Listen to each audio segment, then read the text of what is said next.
وقت کچھ بھی نہیں بتایا، کیونکہ شاید جو اس ڈائری کے تحریر میں اس میں لکھے ہر الفاظ میں جو درد اور محبت کی ایک الگ کہانی چھپی ہوئی ہے وہ سب کے سمجھ سے پرے ہے۔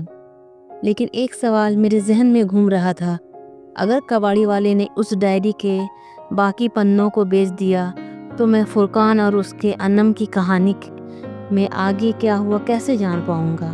ان خیالوں میں گھرے ہونے کی وجہ سے میرا دل بالکل بھی کام میں نہیں لگ رہا ہوتا ہے۔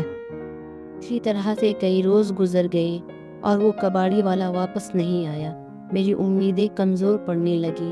میں اس ڈائری کے داستان کو پورا جاننا چاہتا تھا، مگر ہر روز بے چین رہنے لگتا ہوں۔ مگر وہ کباڑی والا کئی روز تک نہیں آیا۔ خیر آخر کے ایک روز مجھے میری بیوی نے کال کیا اور بتایا کہ وہ کباڑی والا آیا ہوا ہے اور وہ تمہارے لیے کچھ لے کر آیا ہے۔ میں نے فوراً اپنی بیوی کو کباڑی والے کا نمبر لینے کو کہا اور ساتھ میں اس کا پتہ بھی معلوم کر لے یہ بھی کہا، اور اسے یہ ہدایت بھی دی کہ وہ اسے کچھ روپے دے دے۔ وہ بیچاری میرے اس حکم پر کچھ بھی نہیں کہتی ہے اور ویسا ہی کرتی ہے جیسا میں نے اسے کہا ہوتا ہے۔ اس کہانی کو مکمل پڑھنے کی بے چینی میرے اندر اتنی زیادہ ہوتی ہے کہ میں فوراً ہی آفس سے چھٹی لے کر گھر آ جاتا ہوں، اور میرے اس رد عمل سے میری بیوی کافی حیران ہو رہی ہوتی ہے۔ پھر اس نے مجھ سے بنا کوئی سوال جواب کیے اس ڈائری کے کچھ پنوں کو میرے ہاتھوں میں تھما دیا جو کہ اس نے سامنے ٹیبل پر سنبھال کر رکھے ہوتے ہیں، اور خود میرے لیے چائے اور ناشتہ لینے کچن کی طرف چلی گئی۔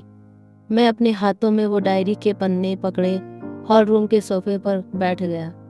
میں نے ڈائری کے ان پنوں کو ترتیب سے پلٹے۔ عبرت وہی تھی، محبت بھری، معصوم دل کو چھو لینے والی، لیکن پھر اچانک ایک صفحہ ایسا آیا جس نے میری روح تک کو ہلا کر رکھ دیا تھا۔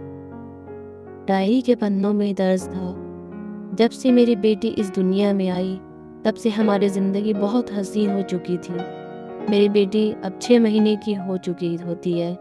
میں جب بھی کام پر سے گھر واپس لوٹتا تو وہ اپنی ننھی باہیں پھیلا کر مجھے دیکھتی اور کھلکھلا کر ہنستی۔ تبھی میری بیوی کہتی ہے، دیکھیے آپ کی دوسری محبت آپ کو بلا رہی ہے۔ میں کھلکھلا کر ہنستا اور دونوں کو گلے لگا لیتا، تو ایسا لگتا جیسے دنیا کی ہر خوشی اس ایک لمحے میں سمٹ کر میرے دامن میں سما گئی ہو۔